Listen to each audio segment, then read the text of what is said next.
Ahoj, poměrně často od vás dostávám otázku, proč vlastně běháš? A odpověď je velice jednoduchá. Běhám, protože chci. Běhám, protože můžu. Běhám, protože chci zůstat zdravý.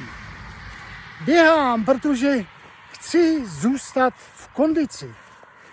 Běhám, protože chci stačit tempu mé krásné mladé ženy. Běhám, protože chci být u toho, až mé děti půjdou na vysokou školu.